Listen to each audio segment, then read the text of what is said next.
And speaking about starting over again, Ma'am Lorraine, hindi po natuloy ang starting over again sa Senado. Sapagkat naduwag si Lorin Ligarda, naduwag si JB Eresito, naduwag din si Sherwin Gatchalian. And then hindi sumipot ang magkapatid na Camille at Mark Villar. So hindi nakuha po ang new realignment of majority bloc. So nanatili sa Itbulaga show ni Tito Soto at ni Ping Lacson si Lorin Ligarda. Well, magkaiba ang magnanay na ito eh. Si Lian Leveste is so transparent about the business. Sabi niya, sige, bosisiin nyo. Wala akong itinatago dyan. So transparent about his political objectives. Si Lorin Ligarda po, may ambition pala ito maging Senate President. Kaya binarginan siya, and Ma'am, look who's the one in charge. Sa unang rigodon at maniobra, it was Sandro Marcos who delivered the message. This time around, it's Ralph Recto calling the shots. So kapag galing kay Ralph Recto, galing kay Sandro Marcos, walang iba. It's Bongbong Marcos and Lisa Araneta calling the shots to stay on and stay put. So nagstay put si JB Ejercito. Nagstay put si Sherwin Gatchalian. Nagstay put si Lorin Ligarda. Alam natin po na takot si Marcos Jr. na magkaroon ng realignment muli. At hindi niya na makokontrol ang majority bloc sa Senado sapagkat hindi na ito papayag sa kanilang gusto na mapakonvict sa impeachment court si Sara Duterte. That's number one. Number two, hindi na ito magko-cooperate na pagtakpan ang krimen nila ni Romualdez. Magbabago ang result ng Senate Blue Ribbon Committee kung nagkaroon ng pagbabago sa majority realignment. Sana. Pero sabi mo nga, Ma'am Lorraine, it did not happen. Ang starting all over again, hindi nangyari. Sorry for the word, naduwag at nawalan ng kanilang paninindigan itong tatlong senador na napaulat na nakaredy ng tumawid.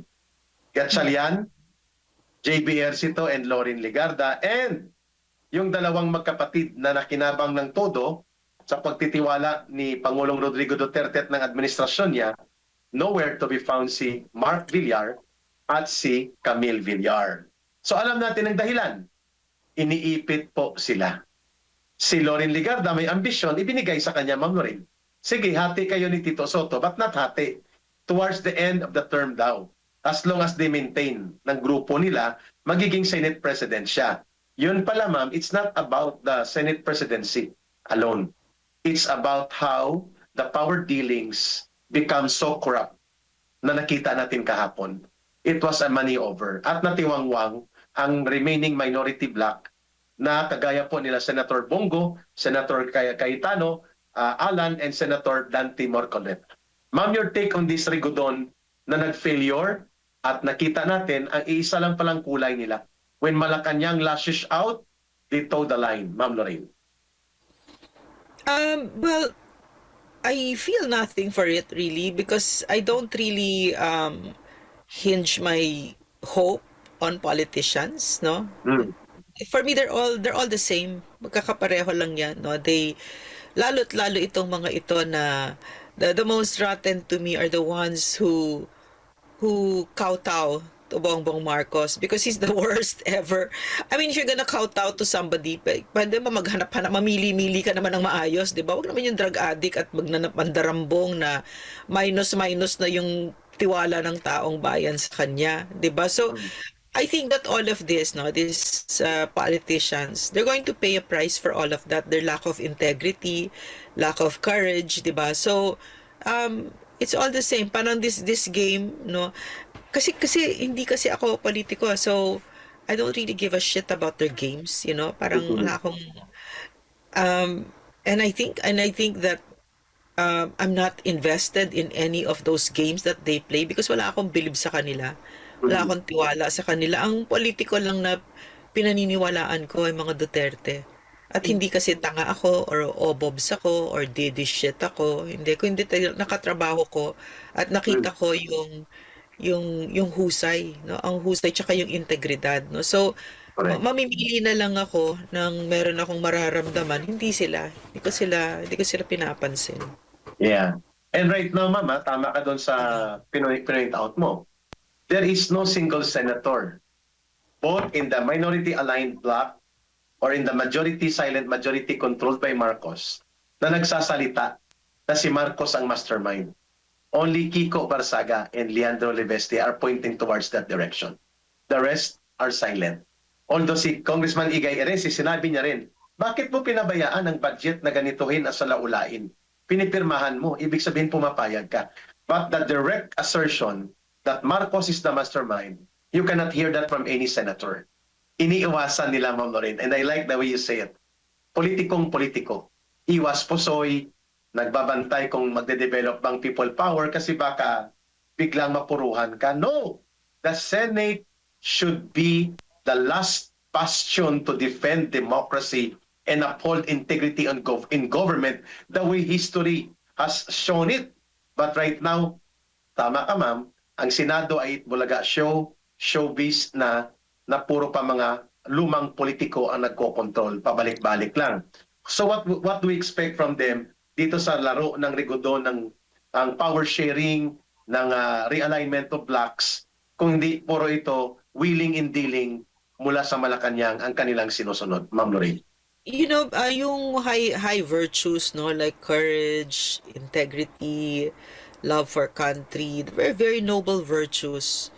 Mafo-frustrate ka if you look for that in a politician, no? Unless you look at Rodrigo Duterte, Kiko Barsaga, Leon Leviste, no? So, kakaunti lang sila. Kakaunti lang talaga sila. So, yung kagandahan ng kakaunti na yan, they shine, no? So, yung kagandahan naman nung like yung mga yan sina Ronnie Puno, yung kabulukan na yan, ay kitang-kita din, 'di ba?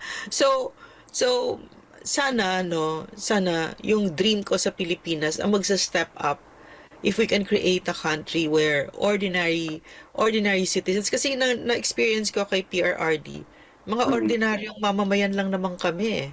No, hindi kami oligarkyo, hindi kami nothing like that, no. Hindi kami political. Well, I come from a political family, but it's nothing like the shit that we see, no. It's really a family of public servants, parang talaga Mindanao style, no. So, yung hope ko sa ating bansa, sana ganon, can you imagine, no? Can you imagine if ordinary citizens, no, former rebels become, grabe yung kagandahan mangyayari sa Pilipinas, leaders and ganyan, 'di ba? Or yung kapitbahay natin na civic leader na kasi marami akong kilala na ganyan mga katrabaho ko sila sa meron ako inaalagaan na community, Sitio Payong sa may amin. Tapos merong isang babae doon. Ang galing-galing niya talaga. So, si Daisy, basta ang galing-galing niya. We know these kinds of people, di ba? But they'll never get into high office because there's no money, there's no like that, di ba? So, parang, I hope we can, kasi dito sa Japan, ganun eh. No, it's not a pipe dream. It's not an impossible dream, no, na magkakaroon tayo ng public servants na ang kaisa-isang agenda ay ang magsilbi sa Pilipino. Yeah, No, we should agree. never lose sight of that and never lose hope for that dream to happen. No? Yes. At ma'am, nakita din natin kahapon kung paano po ang power play pwede pong gamitin para yung may mga bagahe na mga senador ay hindi makabuelo para gumuhit ng linya ng paninindigan. We're talking about yung statement kanina ni Boyeng Rimulya, ma'am, na in the pipeline na ang pagsasampa ng kaso kriminal laban kay Chis Escudero, kay Joel Villanueva, and I think it's Jingo Estrada ang isa. Tatlo sila, ma'am, ang tinarget. At sa magkapatid na Villar din, lalo na kay Mark Villar, tinatarget din siya, being the DPWH Secretary in charge for the Build program of former President Duterte. And then may application for AMLAC freeze order laban kay Villar, Mark, laban kay Joel Villanueva, and kay Chis Escudero. So, itong tatlong senador na ito, ma'am. Natatakot sila sa ganun, Eric? Opo, kasi ma'am, Natatakot sila sa ganun? maapektuhan sila. At nakikita natin, ma'am, these are already pre-positioning for the possible realignment in the voting for conviction of Sara Duterte. Mantakin mo, ma'am Lorraine, na may apat ang iniipit: Mark Villar, Jingo Estrada, Joel Villanueva, and Chis Escudero. Eh may mga bagahe, ma'am eh. Ang ibig kong sabihin may mga bagahe, mukhang may tama sa kanila. Kapag bumuelo sila, tatamaan sila. May secret Yun, sila. May yun ang bunyag. problema. Kasi pero maliit lang siguro ang tama nila. Not that billions. Yung sinasabi between 300 million to 500 million. Uh, Pero malaki pa rin, ma'am.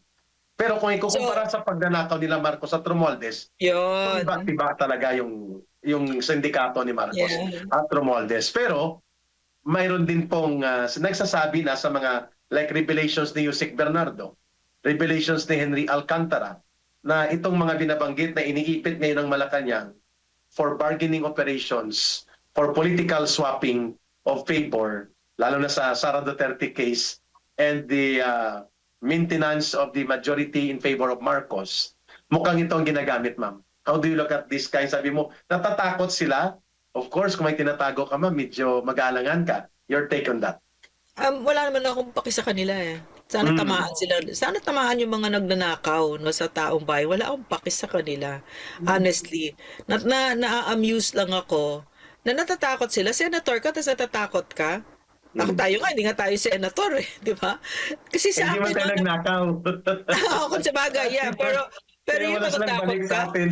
yeah, I mean to say, no, ba't hindi kayo magsanib puwersa at ang habulin ninyo? No, I mean, they're so disempowered and that's so funny na magpapatakot kayo dyan sa mga magnanakaw na yan na Yeah. ginagamit ng gobyerno na para tasaktan ng Pilipinas, 'di ba? Diyan Correct. natatakot kayo. At saka na-amuse ako kasi ang astig talaga ni Inday, no? Ang astig talaga. Talagang ang galing talaga ng branding ng Duterte name, no? Na they'll do everything, a whole circus talaga. They'll throw everything and the sink and everything. Pero anong resulta? She's still the highest, most trusted.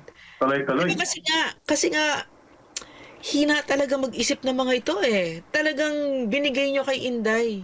Binigay nyo kay Inday yung victory na ito na talaga namamayagpag siya, talaga she's standing strong.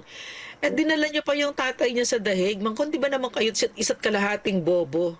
Eh di ginawa niyo pa talagang living legend si PRRD. Di ba? Ang bobobo eh. Ang hina-hina ng mga isip nila, no, na anong itinatakot niyo kay PRRD na mamamatay siya doon? You think natatakot siyang mamatay? You think?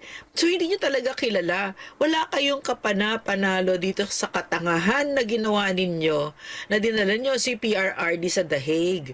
Lalo tuloy naging formidable ang Duterte brand. Ginawa niyo siyang living legend, a martyr, na buong Pilipinas, lahat ng mga Pilipino, kahit nga hindi ka alyado eh, and all over the world, are really, really angry at what you've done, 'di ba? So, Correct. if you want to find a reason kung bakit bumulusok yung addict na manok ninyo, yan yung katangahan na ginawa ninyong group effort. Tanga kasi kayo, 'di ba? Correct. At saka lasing na lasing kayo sa Sa kapangyarihan. kapangyarihan.